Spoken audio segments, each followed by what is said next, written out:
दिल्ली की हवा आजकल इसमें सांस लेना भी मुश्किल हो गया है। एक बार फिर हवा जहरीली हो चुकी है और इसका असर हर कोई महसूस कर रहा है।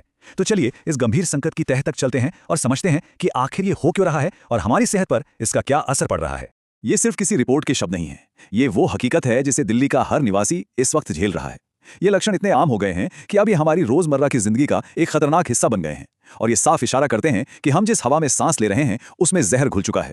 तो चलिए इन महसूस की जाने वाली परेशानियों के पीछे के असल आंकड़ों पर एक नजर डालते हैं ताकि संकट की गंभीरता को ठीक से समझा जा सके। सवाल यह है कि हवा असल में कितनी खराब है। इसे मापने का एक पैमाना होता है, एयर क्वालिटी इंडेक्स यानी AQI। तो ये इंडेक्स हमें क्या बता रहा है? हाल ही में राजधानी का एयर क्वालिटी इंडेक्स 390 दर्ज किया गया। अब ये कितना खतरनाक है इसका अंदाजा इस बात से लगाइए कि 50 से नीचे का AQI अच्छा माना जाता है। 390 का मतलब है कि हम उस सुरक्षित स्तर से लगभग 8 गुना ज्यादा जहरीली हवा में सांस ले रहे हैं। 390 का ये आंकड़ा बहुत खराब यानी वेरी पुअर कैटेगरी में आता है। आसान शब्दों में कहें तो इस हवा में लगातार सांस लेना हमारे फेफड़ों को सीधे तौर पर नुकसान पहुंचा सकता है, जिससे अस्थमा और ब्रोंकाइटिस जैसी गंभीर बीमारियों का खतरा कई गुना बढ़ जाता है। तो सवाल उठता है कि अचानक दिल्ली के हालात इतने खराब क्यों हो गए? दरअसल ये कई वजहों का एक मिला-जुला असर है जो एक साथ मिलकर इस संकट को और भी गंभीर बना रहे हैं। इसे प्रदूषण का परफेक्ट स्टॉर्म भी कहा जा रहा है। देखिए होता क्या है, सर्दियों में ठंडी हवा भारी होकर जमीन के पास बैठ जाती है।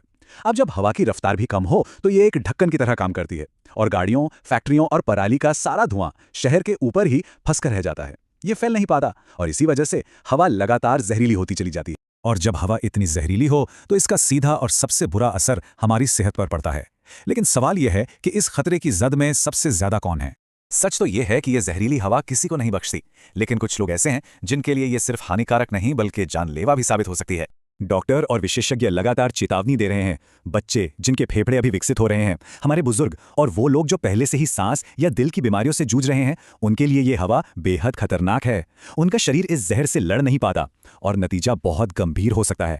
तो ऐसे में सवाल यह है कि हम खुद को बचाने के लिए क्या कर सकते हैं और क्या आने वाले दिनों में कोई राहत की उम्मीद है भी या नहीं? प्रशासन ने एक हेल्थ एडवाइजरी जारी की है जिसमें 3 जरूरी बातें कही गई हैं। पहली, जितना हो सके घर के अंदर रहें, खासकर सुबह और शाम के वक्त जब प्रदूषण सबसे ज्यादा होता है। दूसरी, अगर बाहर निकलना ही पड़े तो N95 या FFP2 मास्क का इस्तेमाल करें, क्योंकि साधारण कपड़े का मास्क इन खतरनाक कणों को नहीं रोक सकता। और तीसरी, अपने घरों में एयर प्यूरिफायर का इस्तेमाल करने पर विचार करें। लेकिन जो बात सबसे ज्यादा चिंताजनक है वो है मौसम विभाग और विशेषज्ञों का अनुमान। उनका मानना है कि जब तक मौसम में कोई बड़ा बदलाव जैसे तेज हवाएं या बारिश नहीं होती, तब तक इन हालात में सुधार की उम्मीद बहुत कम है। ये सब हमें एक बहुत बड़े सवाल पर लाकर खड़ा कर देता है। अगर हर साल हमें इसी तरह जहरीली हवा में सांस लेने के लिए मजबूर होना पड़ेगा तो हमारे शहरों का और हमारी आने वाली पीढ़ियों का भविष्य कैसा होगा? ये एक ऐसा सवाल है जिसका जवाब हम सबको मिलकर ढूंढना ही होगा।